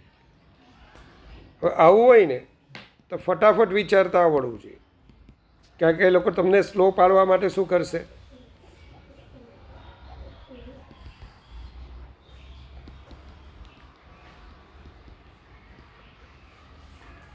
એકચ્યુઅલી હવે માઇન્ડ ગેમ કરી નાખી આ લોકોએ. એ તો પછી આપણે જ્યારે પેપર સોલ્વ કરશું એટલે મેં તમને કીધું છે ને કે એ કેવી રીતના ગેમ રમવાની. JEE આખું પેપર હમણાં કરાય, લિટરલી 2 છોડી દીધા, છોડાઈ જ દીધા કે આ પકડવાના જ નહીં. રેન્કર્સ ગ્રુપનું પેપર હતું એલનનું, એટલે મેં પહેલાં કીધું કે આપણો એમ છે 20+ સ્કોર કરવા. જો બધું સારું હશે તો 25 કરશું, પણ કોઈક વચ્ચે વિઘ્ન આવી જાય તો 2 મૂકી દઈશું. 20ની ઉપર એટેમ્પ કરવાની ટ્રાય. એટલે ને પાછું ક્યારે રાઉન્ડ નહીં રમીશું કે હવે પછી બીજા રાઉન્ડમાં બાકી ના કરીએ, એવું નહીં. આપણે ત્યાંથી જ નક્કી કરીને જોઈશું. એટલે માનસિક સ્ટેબિલિટી આપણી રહે કે ભાઈ પેપરની અંદર મારે હવે ટાઈમ મળશે નહીં, આ ફિઝિક્સ પૂરું એટલે પૂરું, એને હું રિવિઝિટ નહીં કરીશ. કારણ કે આવું આપણે કરીએ ને સાહેબ, આવું કહે તમને પહેલાં એક વખત આવડતા પછી પાછું રિવિઝિટિંગ એ ઓલવેઝ કોમ્પ્લેક્સિટી એટલે કે મગજમાં ગૂંચવાડો ઊભો કરે. એ તમને છેલ્લે ફિલિંગ આપે કે મારું બાકી છે. એટલે તમારી વેથ ઉતરે ક્યાં? છેલ્લા સબ્જેક્ટમાં, છેલ્લું ફિઝિક્સ હોય. અને ફિઝિક્સમાં જો વેથ ઉતરી એટલે પતી ગયું માનજો. એક વખત ફિઝિક્સની અંદર ડર લાગવા લાગે એક MCQમાં, તેના પછી આખી સિરીઝ તમે બગાડી નાખો. એટલે માઇન્ડ ગેમ આવી રીતના રમવાનું, બધું પૂરું કરી દો. નહીં આવડતું તો એને હવે પછી આને ટાઈમ મળે એવું રાખવાનું જ નહીં, એ ભાઈ ભગવાન પર છોડી દેવા. બસ આનું આટલું છે. તમે આ રીતે એક્ઝામ આપશો ને તો તમારા માર્ક ઓલવેઝ વધતા હશે. પણ પેલું આવડતું જોઈને ભાઈ પાછું એ કરશો તો એ તમારે છે ને માનસિક ગૂંચવણ, તમને સ્ટ્રેસ જ આપશે. એટલે આ લોકો શું કરે છે હવે ખબર? એટલે મેં હમણાં પેપર સોલ્વ કરાવ્યું ને તેની અંદર 2 એવા હતા. એક તો આ ન્યુક્લિયસવાળા કે જેનું કેલ્ક્યુલેશન આવડતું હતું ખરું, મેં જોઈ લીધું, અને 30 સેકન્ડની ગેમ. આપણે અમે એમ જ કે ભાઈ 30 સેકન્ડ પછી હું આઈધર અને મૂકી દઈશ, અને પછી જો 1 મિનિટમાં થતો હોય તો કરી નાખીશ. એ લોકોને 2 મિનિટ મળે, આપણને 1 જ મિનિટ મળે. પણ આપણે કેમેસ્ટ્રી અને બાયોલોજીના ભોગે ફિઝિક્સમાં ટાઈમ લેવાનો છે. એટલે આપણને 1.25 કલાક જેવું મળવું, 45 નહીં, આપણને કલાક જ મળવું છે. 15 મિનિટ એક્સ્ટ્રા ફિઝિક્સમાં આપણને મળવી જોઈએ. સમજ્યા? અને એના માટે બાયોલોજીને જેમ બને તેમ, કારણ કે બાયોલોજી એ તમારે 90 ક્વેશ્ચન 90 મિનિટ, એને હાફમાં કરી નાખો. એટલે 45 મિનિટનું જે બોનસ તમને મળે ને એ બાયોલોજી જ આપી છે. એટલે હું કહેતો છું કે બાયોલોજી તમે હવે પછી રિવાઇઝ કરો ને તો બોલો, વાંચો નહીં. તમે ખાલી ટ્રાય તો કરી જુઓ, અખતરો તો કરો. ક્યાં છે? જો આપણી પાસે કેટલા મહિના છે? 5 છે ને કે 4? તો 4 મહિનામાં આપણે ધારે તે કરી શકીએ, આખું બાયોલોજી લખી શકીએ. કેમેસ્ટ્રીમાં એ તમારે દર વખતે રિવિઝન કરો. તો જે રિએક્શન છે એને લખો જ, વાંચો નહીં, ક્યારેય નહીં વાંચો. સ્પીડમાં લખતા જવાના, કલાકમાં તો બધા રિએક્શન તમે લખી શકશો. આમ કરશો ને એટલે તમને 1-2 વખત પછી રિએક્શન તમને આખાના આખા એમ પ્રિન્ટ જ થઈ જશે. અચ્છા, પછી લખવાની જરૂર નહીં પડે. સમજ્યા? ચલો હવે 1, 2 n. તો બોલો એક સિરીઝ, એક બ્રાન્ચનું બોલો એની થયું. તો આવી કેટલી બ્રાન્ચ છે? તો કે 1, 2 m. તો m બ્રાન્ચનું પણ બોલો ઇક્વિલન્ટ શું આવશે? એની જ આવશે, કારણ કે પેરેલલમાં છે. રેઝિસ્ટન્સની વાત કરું તો બોલો એનો NR થયો, NR NR NR NR by m. તો આનું ઇક્વિલન્ટ રેઝિસ્ટન્સ શું આવશે? NR by m. અને પછી બેટરી ક્યાં? કોઈ રેઝિસ્ટન્સ આપણે જોડેલો છે. તો પેલો MCQ આવો હતો. સમજે? ચાલો, તો સિરીઝ પેરેલલ આપણું કોમ્બિનેશન પૂરું. બાકી છે ખાલી સર્કિટ એનાલિસિસ, બરાબર, અને પેલું જૂલ હીટિંગ. હવે જૂલ હીટિંગમાં ખાલી 1-2 વસ્તુ બાકી છે, મેં જગ્યાએ રાખેલી છે. જો ઝેરોક્સ થઈ જાય ને તો મારી હાથે લખી દેજો. 2-3 જ વસ્તુ છે. એટલે કેટલીને ગરમ કરવાવાળા આવે તે. પછી ફ્યુઝનું work does not depends on length. એ 5-6 વસ્તુ બાકી હતી, પણ પેલા લોકોને મેં ઓલવી દીધું. પણ આપણે એ જ બધું પૂછાતું છે. હા, એટલે આવતા પીરિયડમાં લગભગ આની માટે આપણે જો વિચારીએ ને તો અડધો કલાક આનો જ હશે સર્કિટનો, અને બાકી હવે આપણા MCQ ચાલુ થઈ જશે. એટલે ગુરુવારે ઓલમોસ્ટ ચેપ્ટર પૂરું થઈ જાય. તો આવતા શનિ રવિ ચોથાની થિયરી હું મૂકી દઈશ. હવે એક વીક એક ચેપ્ટર તમારું આરામથી પૂરું થાય.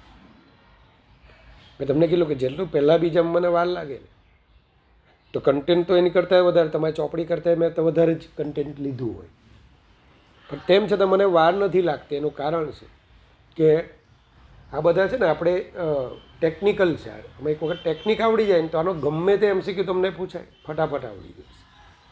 આમાં અમુક હું PYQ એડ કરી દઈશ, મોડ્યુલમાં નથી તે. સમજ્યા? મોડ્યુલમાં નથી તેવા PYQ હવે હું આમાં એડ કરી દેવાનો છું, આપણા મોડ્યુલ સિવાયના જે છે તે. એટલે તમને એટલો ફાયદો થાય.